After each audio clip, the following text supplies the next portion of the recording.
दाखिल खारिज की प्रक्रिया काफ़ी पेचीदा है और अगर किसी कारणवश आपका केस रिजेक्ट हो जाए तब आपके लिए काफ़ी मुश्किल हो सकती है। लेकिन अब ऐसा नहीं होगा। बिहार के जमीन मालिकों के लिए राहत भरी खबर है। राज्य सरकार ने दाखिल खारिज के उन मामलों की दोबारा सुनवाई करने का फैसला लिया है जिन्हें अंचल अधिकारियों द्वारा बिना किसी ठोस कारण के अस्वीकृत कर दिया गया था। राजस्व एवं भूमि सुधार विभाग की ओर से जारी नए दिशा निर्देशों के तहत अब ऐसे मामलों को फिर से खंगाला जाएगा और जरूरत पड़ने पर अंचल अधिकारी को पुनः सुनवाई का आदेश दिया जाएगा।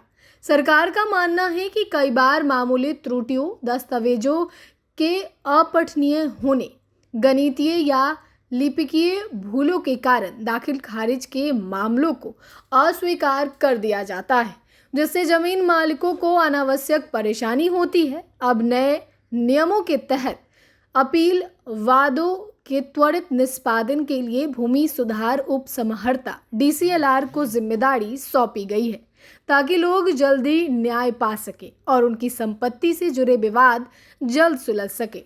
राजस्व एवं भूमि सुधार विभाग ने स्पष्ट किया है कि दाखिल खारिज मामलों में अपील दायर करने की समय सीमा 30 दिनों की होगी। यानी यदि किसी व्यक्ति का आवेदन बिना उचित कारण के खारिज कर दिया गया है तो वह 30 दिनों के भीतर भूमि सुधार उप समहर्ता DCLR के पास अपील कर सकता है। इसके बाद अधिकारी पहली ही सुनवाई में अंचल अधिकारी को मामले की दोबारा समीक्षा करने और पुनः सुनवाई करने का निर्देश देंगे। विभाग का यह भी मानना है कि दाखिल खारिज की प्रक्रिया को सरल और पारदर्शी बनाने के लिए यह कदम जरूरी था। अभी तक कई मामलों में लोग सालों तक चक्कर काटते रहते थे और उनकी जमीन से जुड़े कागजी काम अटक जाते थे। नए नियम से जमीन मालिकों को न केवल राहत मिलेगी बल्कि सरकारी प्रक्रिया में भी तेजी आएगी। इस फैसले से उन हजारों जमीन मालिकों को फायदा होगा जिनका दाखिल खारिज के मामले बिना किसी मजबूत वजह से अटक गए थे। नए नियम के लागू होने से अब दाखिल खारिज संबंधित मामलों में पारदर्शिता आएगी और आम नागरिकों को गैर जरूरी कानूनी प्रक्रिया में उलझनों से बचाया जा सकेगा।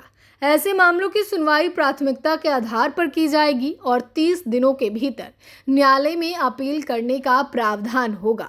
अब भूमि स्वामित्व से जुड़े दस्तावेजों की जांच और दाखिल खारिज की प्रक्रिया को सरल बनाकर इसे जनता के अनुकूल बनाया जा रहा है।